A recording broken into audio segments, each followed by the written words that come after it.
For more video. आज की इस वीडियो में हम लोग जानेंगे कि मेंडल ने अपने कितने लॉज दिए और उन लॉज के अकॉर्डिंग उन्होंने कैसे एक्सप्लेनेशन किया करेक्टर्स को लेके कि प्लांट की कितने करेक्टर्स होते हैं और वो करेक्टर कैसे शो होने लग जाते हैं और 2-3 करेक्टरों से 3-4 करेक्टर कैसे बन जाते हैं, उनके फिनोटाइप और जीनोटाइप क्या होते हैं, वो आज हम लोग थोड़ा सा क्लियर शॉर्ट वीडियो में हम लोग जानेंगे। मेंडल ने पी प्लांट के ऊपर रिसर्च किया था, जिसके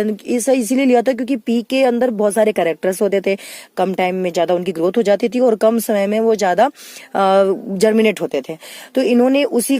प्लांट को लिया और उसी से उन्होंने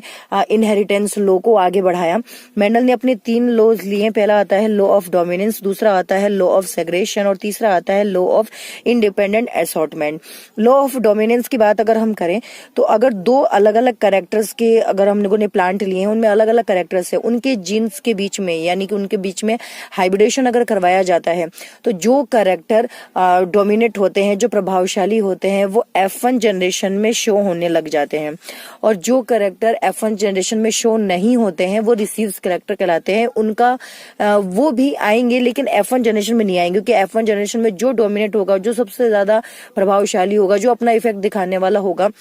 वो F1 जनरेशन में आता है। तो फिर उन कैरेक्टर का क्या हुआ, जो कैरेक्टर F1 जनरेशन में नहीं आएगा, तो उन्होंने लॉ ऑफ सेग्रेशन रूल बताया। इस रूल के अकॉर्डिंग, इस लॉ के अकॉर्डिंग क्या होता है कि जो कैरेक्टर F1 जनरेशन में शो नहीं हुआ, डोमिनेट आ गया लेकिन दूसरा नहीं हुआ, तो वो 1/4 पार्ट में F2 जनरेशन में शो होगा। और ये तभी होगा जब F1 जनरेशन के कैरेक्टर जो जीन्स आए हैं, जो ऑफस्प्रिंग आए हैं, उन्हीं के साथ सेल्फ पॉलिनेशन करवाया जाए तो वो कैरेक्टर भी शो होने लग जाएंगे जो F1 जनरेशन में शो नहीं हुए थे। फॉर एग्जांपल मैं आपको पुनेट स्क्वायर चार्ट की वजह से आपको बताती हूँ। आप देखिए,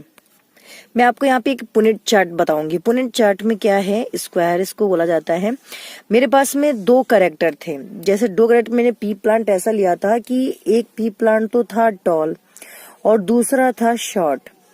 यानी कि एक टॉल पी प्लांट का एक शॉर्ट पी प्लांट से अगर हम लोग करवाते हैं हाइब्रिडेशन, तो हाइब्रिडेशन से बन जाता है आपका एक कैपिटल टी आता है और एक स्मॉल टी आता है। ये कैरेक्टर टॉल कैरेक्टर को शो करेगा, यानी कि टॉल का कैरेक्टर डोमिनेट ट्रेड्स था जो कि F1 जनरेशन में आपको शो होने लग गया। F1 जनरेशन ऐसी जनरेशन है जिसमें आपने 2 पेरेंट्स के जीन्स लिए हैं, उनके बीच में क्रॉस करवाया है, जिसको हम लोग हाइब्रिडेशन बोलते हैं, और उससे F1 जनरेशन में उनके चाइल्ड, उनके ऑफस्प्रिंग, यहाँ पे कैपिटल टी और स्मॉल टी निकल के आया। मैंने आपको, देखो ये सारे तो एक्सपेरिमेंटली है, लेकिन आप अपनी कॉपी में आप कैसे इस लॉ को समझ सकते हैं, तो मैंने आपको बताया था कि जो कैपिटल लेटर वाले जो कैरेक्टर होते हैं वो स्मॉल कैरेक्टर लेटर वाले कैरेक्टर